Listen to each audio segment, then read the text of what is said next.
After 30 years with the title art dealer after her name, Diane Farris is willingly moving along and on. She will always nurture artists, but in cyberspace rather than gallery space. Farris has showcased the young romantics from Angela Grossman to Graham Gilmore, the renowned glass artist Dale Chihuly, astronaut photographer Roberta Bondar, and other renowned photographers and contemporary artists. It is my pleasure to welcome Diane Farris to Studio 4 to tell us more. Hello, girlfriend. Hello. This is fun. My first time on, but I've been here so many times with Roberta, Dale, and Phil Borges. And all those Over artists the years, of yours. What does this feel like for you, closing the art gallery doors after 30 years in the biz? It's been very traumatic. Bittersweet.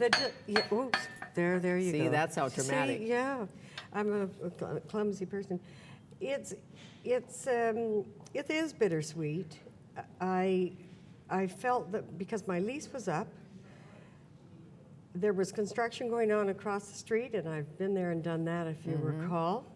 And I'm 68 and a half, as my granddaughter Josie would say, and a half. and a brave woman why to would just... I open a new gallery and put out all the money to redo absolutely invent the thing again? And I feel my time is sort of coming, it's ready to go. But I am excited about technology. We had a show, I don't know if you saw it or looked it up online, it's still there, called Twitter, Art and Social Media last year. And Lily Cavallo, who works with me and is very into the social media, got a jury together with Chris Krug, and it's a wonderful thing. We thought we would get a few, it was all done online with Twitter and messaging and all of that, which I still am about to take courses on. You're going to be tweeting. And it started our blog, and we had entries from all over the world, and they were, I didn't know what they would be, but they were amazing. How great. things. I know, it's amazing what's going on. It's incredible. So I want to use that and move on, and we started a Farris Award for Social Media at Emily Carr last year, which will continue, and we want to do something extraordinary with our site. Take me back to your beginnings. Had you been to art school? Are you a painter? Anything like that when you decided one day that you would find artists and support artists 30 years ago? It was actually a lot more than that, because I had started selling prints for a friend who just happened to have them, and I thought this would be interesting. My grandmother was an artist. My aunt was an artist who graduated in the first graduating class of what was then the Vancouver School of Art, along with Unity Bainbridge, who was still living here. Right.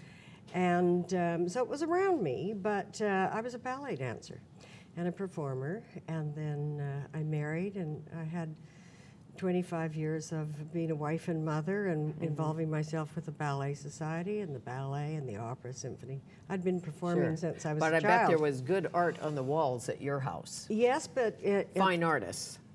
Yes, but they were mostly things that were inherited or had been passed down in the family. Yes, it wasn't until like I began. A.Y. Jackson. I met Alan Wood and worked on his ranch project, and that's when I really started to learn what color was, and it was very, very, very exciting for me. Who were the young romantics?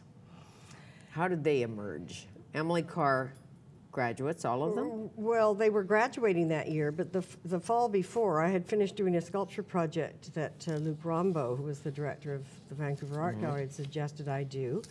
And when that ended, at the end of that, I said, what will I do now? And he said, well, how much rent do you pay here? This was the office in Gastown. And I said, $500 a month. And he said, why don't you open a gallery? So I did. I'd already had the work of a lot of these artists in there, and I'd met them. Philippe was working at Umberto's up the street, and it was really exciting gathering them together. I didn't know how to begin, so I called Walter Moose, and he sent me my first show, which was Gershon Iskowitz. My second show was sent by Av Isaacs. It included 4 artists, one of whom was Michael Snow. So that got attention, as you can imagine. Sure. And then starting in February, it was the artists that I had gathered together that I already knew, or they told me of others. And then in speaking to Scott Watson about 4 or 5 of the artists that were in that I said, who else is in it? And he gave me the names, and I said, oh my gosh. Right, Graham Gilmore for one. Graham Gilmore, Attila Richard Lukacs, Mina Totino, Allison Clay, Vicki Marshall, Derek Root. All who have become accomplished they've artists. all gone on. International reputation, they've all gone on. I was smart enough to buy a couple of Grahams. Sometimes I'm smarter than I look. And Roberta Bondar, the lovely Roberta Bondar, has been here. How did you meet her? Astronaut? I met her. I had a phone call from Doug Copeland. He said, Diane, I have a friend I want you to meet. She's a photographer. And everybody has a friend who's a photographer, an artist, and you go, oh no. And I said, but for Doug, I knew that it would be worthwhile. And so I said, well, that sounds interesting. He said she'd like to meet you and send you some things. I said, well, that's fine. What is her name? And he said Roberta Bondar, and I almost, but didn't say, I don't show celebrities.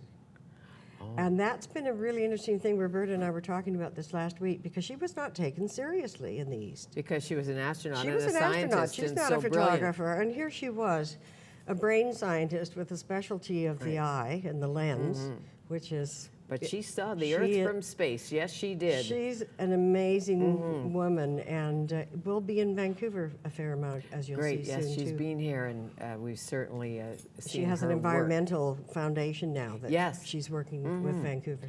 Dale Chihuly, definitive glass artist. Oh, yes. Amazing glass artist in the States, shows all over around the world. Yes. Tell me about him. We've shipped his work. There's some pieces on screen now. We've shipped work all around the world. We've never had a piece break. They're amazingly packed. I met him actually many years ago, and have really enjoyed working with him. I love watching the glass. I love what happens to glass when the light changes. I love to take clients down to watch, and when our gallery becomes a gallery website, we're going to be doing some trips. To Seattle. Not just to Seattle, but to Boston to see his show there, and to, we've done this before. Right, but his studio is in Seattle, right? It's in Seattle, but when he had his opening at the de Young Museum in San Francisco, I had 18 clients. We all went together and went to special functions, and Dale and Leslie entertained us. Well, to watch him work is a phenomenal something. experience. And as you know, some of his work is hanging in this city and, of course, in your gallery. Chihuly and the Hot Shop is a DVD, a lovely presentation. This is a great of how one. he works. It shows everyone. So now it's, We'll come back with...